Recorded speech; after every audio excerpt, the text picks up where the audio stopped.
काहे खाती हाला घरे होता भौजाई हमारा के साफ साफ दहना बताई। भौजी मुंह खोला कुछ तो बोला। अरे काहे खाती हाला घरे होता भौजाई हमारा के साफ साफ दहना बताई। लीना होई माइक जो दिल में बापोली। साफ सुथरा बात बताओ। एक सेकंड, साफ सुथरा बात बताओ कि तू पति के साथ रहबू कि देवर के साथ रहबू? हम देवर के साथ रहबू।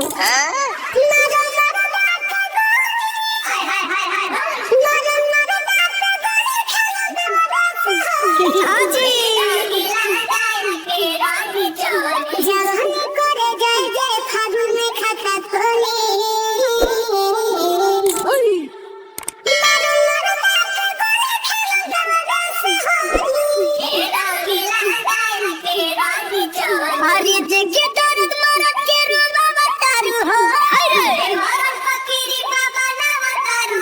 भौजी कौन फगुआ खेला बतारू हो। अरे काहे खिसियाइल बारू खोलया जिराज हो।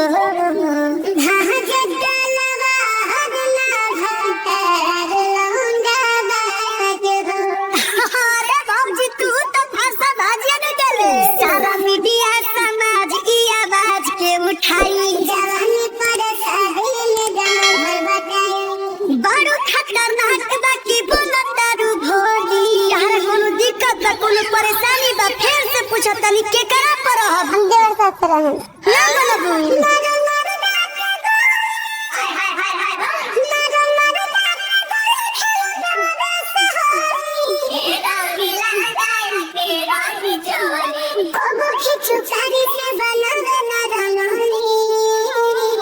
देवरा डिजाइनर है का?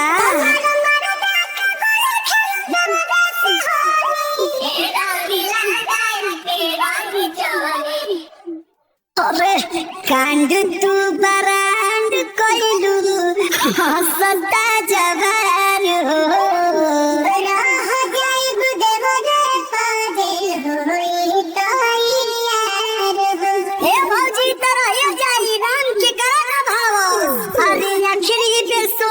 तू अपनी इरादा भाग जाएंगे यार तू बोलो जानी जाएगा।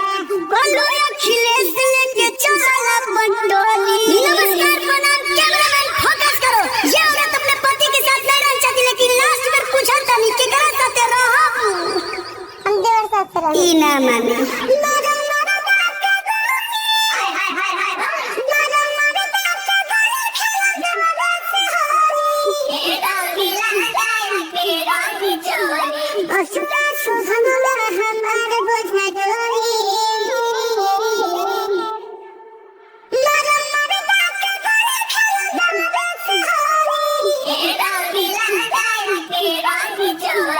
भौजी एगो रिक्वेस्ट बा। बोली।